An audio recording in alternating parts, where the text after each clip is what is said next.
영화 에어가 도착했습니다. 이 영화는 할리우드의 오랜 절친인 맷 데이먼과 벤 애플릭이 의기투합한 작품인데요. 두 사람의 제작사인 아티스트 이쿼티에서 선보이는 첫 번째 영화이기도 합니다. 한 발 더 밀고 나가 벤 애플릭이 직접 메가폰을 잡기도 했죠. 그런 이유로 이번 기회를 통해 벤 애플릭의 연출 관련 필모를 좀 살펴봤는데요. 작년에 개봉했던 더 배트맨의 각본에도 참여했었더라고요. 개인적으로 더 배트맨 좋은 영화라고 생각하기 때문에 저에게는 더 배트맨이 벤 애플릭의 작가로서의 능력이 어느 정도인지를 짐작해볼 수 있는 바로미터가 되었던 것 같습니다. 그런데 사실 맷 데이먼과 벤 애플렉 하면 떠오르는 대표작은 단연 굿윌 헌팅일 것입니다. 굿윌 헌팅은 현 시점 제가 가장 사랑하는 구스 반 산트의 영화 중 한 편이고요. 두 인물을 스타로 자리매게 한 작품이기도 하죠. 그러면 이제 본격적으로 영화의 내적인 이야기로 들어가겠습니다. 아시다시피 에어는 에어 조던의 신화가 탄생하기 직전에 나이키에 대한 이야기를 그리는 영화입니다. 특이한 점은 마이클 조던이라는 엄청난 스포츠 스타보다는 조던을 나이키와 메이드한 스카우터 소니에게 집중하는 영화라는 점일 것 같은데요.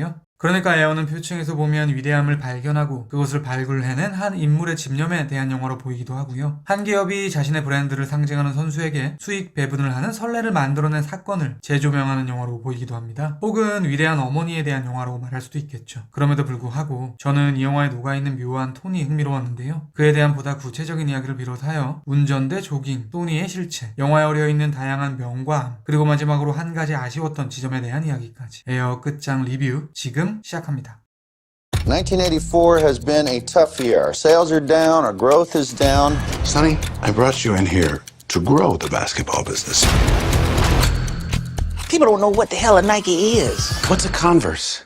언급드렸던 에어는 소니라는 인물에 집중하는 영화일 것입니다. 영화는 나이키의 10대 강령 같은 것을 반복해서 보여주는데요. 저에게는 이것이 사업의 초반 도전적이고 변화무쌍하던 회사가 점점 부피가 비대해지면서 다소 보수적이고 시스템화된 상태로 변모한 나이키의 1984년 당시의 모습에 대한 묘사처럼 보이기도 하더라고요. 그러니까 이 강령에 의거해서 본다면 소니가 벌이는 일들은 나이키라는 대기업의 정책에 반하는 것이라고 말할 수도 있을 것입니다. 예를 들어 소니는 에이전시를 건너뛰고 조던의 모친인 델로리스 조던과 직접 대면하기도 하고요. 3명의 선수에게 25만 달러를 투자하기로 결정했던 회사의 정책을 바꾸어 버리기도 하죠. 무엇보다 선수에게 농구화 판매의 일정 부분을 배분해서 기존 생태계를 교란시킬 수도 있는 계약에 도달하기도 합니다. 말하자면 소니의 행보는 파격이라는 단어와 잘 어울릴 것 같고요. 그는 게임의 룰을 따르기보다는 룰을 만들어가는 사람이라고 말할 수도 있겠죠. 중요한 것은 아니지만 저에겐 이러한 소니의 양태가 운전과 조깅으로 표현되는 것처럼 느껴지기도 하는데요. 영화에서 보면요. 소니가 운전을 하는 장면이 자주 반복됩니다. 영화의 시작인 라스베이거스에서도 그렇고요. 조던의 집을 방문할 때에도 렌트카를 타고 달리는 장면이 묘사되기도 하죠. 반면에 그는 조깅을 하지 않습니다. 영화의 끝자락 조깅을 시도하려다 포기하는 유머러스한 장면이 놓여있기도 한데요. 사실 에어에서 조깅은 꽤나 의미심장한 소재일 것입니다. 왜냐하면 농구화가 주력 상품이 되기 전까지 나이키의 주된 판매 상품은 조깅화였으니까요. 실제로 영화에서 사장인 필이 조깅을 하는 장면이 있기도 하고요. 나이키의 이사회가 조깅 사업에 비해 농구 사업을 중요시하지 않는 것으로 표현되고 있기도 하죠. 그러니까 저에게 소니가 조깅을 하지 않고 운전만 한다는 사실은 결국 나이키의 기존 컨셉을 따르지 않고 개혁을 해나가는 그의 행보에 대한 비유처럼 보이기도 하는 것입니다. 결론적으로 에어는 한 기업을 체질 개선시켜 레머드급 성장을 하게 만든 개혁가에 대한 영화처럼 보이기도 하는 것이죠. 그런데 저는 이 지점에서 이런 질문을 하게 되더라고요. 그렇다면 소니와 같은 혁신적인 인물은 무조건적으로 훌륭하다는 평가를 받아야만 하는가? 그에 대해 에어에는 묘한 톤이 어려 있는데요. 그것이 숨겨진 의도인지 단순히 창작자의 무의식이 발현된 것인지 잘 판단이 되지는 않지만 챕터 1의 마지막으로 그에 대한 이야기를 드리도록 하겠습니다. 영화에서 소니가 운전만큼 많이 하는 것이 하나 더 있습니다. 바로 대화. 에어는 정말 말이 많은 영화입니다. 소니는 계속 말하죠. 누군가를 설득하고 전화통화를 하며 자신의 의견을 지속적으로 피력하기도 합니다. 델로리스 조던의 마음을 움직인 것도 언변이었고요. 무엇보다 나이키에서 조던에게 브리핑을 할 때 엉망진창으로 흐르던 회의실의 공기를 한순간에 뒤바꾼 것도 그의 진심 어린 연설이었습니다. 쉽게 말해 소니는 말을 잘하는 사람인 것이죠. 또한 그에게는 두 가지 특징이 더 있는데요. 그것은 영화가 시작하면 연이어 등장합니다. 베이거스에서 소니는 농구 경기를 이용한 스포츠 갬블 같은 것을 해서 돈을 따는 장면이 나오는데요. 연이어 그는 그 돈을 가지고 주사위를 던지는 게임에 참여하기도 합니다. 말하자면 소니는 농구에 대한 1급 전문가이면서 동시에 좋게 말하면 승부사 기질이 있는 사람인 것이고요. 나쁘게 말하면 도박광의 면모를 가지고 있는 사람인 것입니다. 지금까지 말씀드린 내용을 다소 악랄하게 정리해보겠습니다. 그러니까 나이키의 변곡점을 일궈낸 인물은 농구 전문가이면서 동시에 말 잘하고 승부욕 있고 도박의 상황을 어쩌면 즐기는 사람인 것입니다. 그렇다면 소니가 벌인 일련의 상황들을 모두 훌륭하다라고 평가하기는 힘들어지는 것이죠. 영화에서도 이러한 소니의 전력 투구로 인해 상실되는 것들에 대한 코멘트가 나오는데요.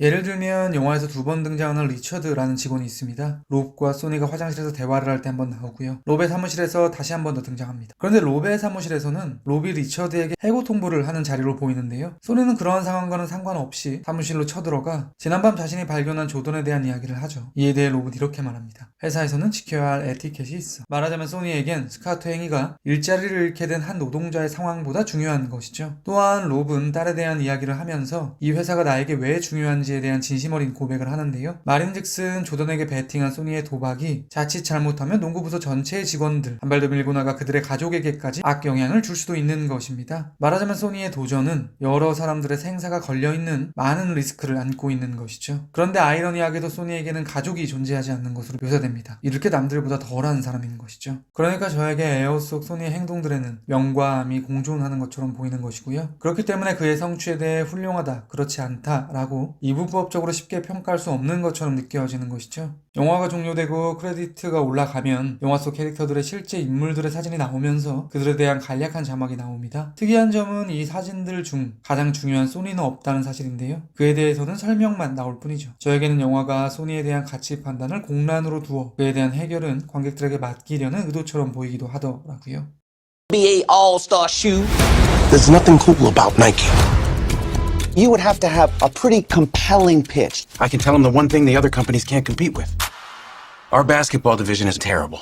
I do not love it. 챕터 2에서 말씀드릴 내용 역시 챕터 1의 논지의 연장선이 될 것 같은데요. 에어는 마치 소니의 면면처럼 이분법으로 나누기 힘든, 그러니까 가치 판단을 하기 어려운 지점들에 대한 코멘트들이 꽤 있습니다. 그에 대한 이야기를 쭉 나열식으로 말씀드리겠습니다. 먼저 Just Do It. 이 워딩은 우리가 잘 알고 있는 나이키의 대표 슬로건이죠. 나이키의 도전 정신이 스며든 문장일 텐데요. 영화에서는 Just Do It의 태동에 대한 이야기가 언급됩니다. 하워드는 이 문장의 어원에 대해 이렇게 말하죠. 살인을 한 사형수가 죽기 전에 한 말에서 착안한 것이다 라고 말이죠. 그러니까 Just Do It은 나이키의 가치가 녹아있는 글귀이면서 동시에 살인자의 극악무도한 발언이기도 한 것입니다. 하나의 문장에 녹아있는 명과 암이 드러나는 대사인 것이죠. 다음은 Born in the USA. 롭은 소니에게 이런 이야기를 합니다. 브루스 스프링스턴의 곡 Born in the USA를 들어보았냐고 말이죠. 그러면서 이렇게 덧붙입니다. 나는 이 노래가 미국에 대한 예찬곡인 줄 알았는데 알고 보니 베트남전에 참전했던 사람들이 고향에 돌아와 구직을 하지 못한다는 가사다. 저에게는 이 역시 한 곡이 품은 다의적 의미에 대한 이야기를 하는 것처럼 보이더라고요. 한 발 더 밀고 나가 저는 Born in the USA와 결부된 베트남전에 대해 조금 더 이야기를 할 필요가 있다고 생각하는데요. 베트남전 패전 이후 미국에는 우울한 분위기가 감돌게 됩니다. 이것은 작년 개봉했던 스콧 데릭슨의 블랙폰 같은 영화의 소재가 되기도 했죠. 물론 에어의 배경이 되는 1984년은 패전 후 약 10년이 지난 시기이기도 하고 미국 경제가 어느 정도 괜찮아진 시점이기도 한데요. 그럼에도 불구하고 저는 이 베트남전을 마이클 조던과 연결시킬 수 있을 것처럼 느껴지기도 하는 것이죠. 소니는 조던과 그의 부모님과의 미팅 중 연설을 합니다. 그때 이런 이야기를 하죠. 조던은 앞으로 아메리칸 드림이 될 것이다. 말인즉슨 미국의 자부심이자 우울한 미국민들의 분위기에 희망을 불어넣게 될 것이라는 뜻입니다. 그러니까 베트남전에 대한 롭의 대사에서 소니의 연설까지 쭉 연결을 지어보면요. 마이클 조던은 베트남전 등으로 암울해진 미국민에게 찬란한 미래를 안겨주는 인물이 되는 것입니다. 저에게는 이러한 맥락 또한 여러 가지 생각을 하게 만들더라고요. 마이클 조던은 시대마저도 잘 만난 위대한 선수구나 라는 의식이 들기도 했고요. 한 명의 인간에게 시대라는 짐까지 부여되는 것인가? 라는 질문이 차오르기도 했습니다. 후자의 질문에 대해 조금 더 악랄하게 말하면 시대의 상황과 그것을 이용한 마케팅 전략에 의해 마이클 조던은 이용을 당하게 되는 상태라고 말할 수도 있을 테니까요. 실제로 영화에는 아카이브 형식으로 조던의 이후 생애가 그려지는데요. 그리 밝은 일만 놓여있진 않습니다. 각종 스캔들에 연루되기도 하고요. 심지어는 아버지가 살해당하기까지 하죠. 그러니까 에어를 보고 나면요. 나이키, 마이클 조던, 그리고 그 둘을 계약으로 엮은 소니의 이면에 놓여있는 여러 상황들이 품은 명과 암을 모두 고민해볼 수 있게 되는 것입니다. 물론 굳이 선택을 하자면 그래도 이 영화는 상황들의 밝고 긍정적인 측면에 조금 더 방점을 찍고 있는 것 같긴 하지만 아무튼 저에게는 암적 측면도 외면하지 않고 있는 것처럼 느껴지더라고요. 그런 관점에서 보면요. 영화의 끝자락 마이클 조던은 노동을 하지 않아도 매년 어마어마한 금액의 돈을 번다 라는 문장이 꼭 아름다운 감흥만을 주지는 않았던 것 같습니다. 그러면 이제 마지막으로 영화에 아쉬웠던 점에 대한 이야기를 드리도록 하겠습니다. 짧은 내용인데요. 바로 델로리스 조던에 대한 표현이 다소 부족한 것 같다는 지점입니다. 리뷰의 서두에 언급드렸듯 이 영화는 부명 어머니의 위대함에 대한 코멘트를 하는 측면이 있습니다. 영화의 종료 후 크레디트에도 마이클 조던이 자신의 어머니에 대한 이야기를 하는 실제 영상이 나오기도 하죠. 그러니까 영화가 그 부분을 분명히 강조하고 있는 것처럼 느껴지는데요. 그럼에도 불구하고 에어는 델러리스 조던에 대한 부분보다는 거의 소니에 집중하는 영화처럼 보여서 아쉽더라고요. 에어에 대한 제 별점은 별 3개고요. 한 줄 평은 다음과 같습니다. 말이 정말 많은 영화. 그런데 그것이 에어의 핵심처럼 보인다. 지금까지 에어에 대한 헐거운 리뷰였습니다. 제가 100% 확답을 드리지는 못하겠지만 아마도 다음 리뷰는 지금 보여드릴 이 영화가 되지 않을까 싶습니다. 그리고 당연한 이야기지만 그 어떤 영화라 해도 언제나 영화는 제 리뷰보다 무조건 위대합니다. 들어주셔서 감사합니다. あさってのヒロイン、あなたは今どこにいるのかしら。あなたが少しだけ勇気を出せば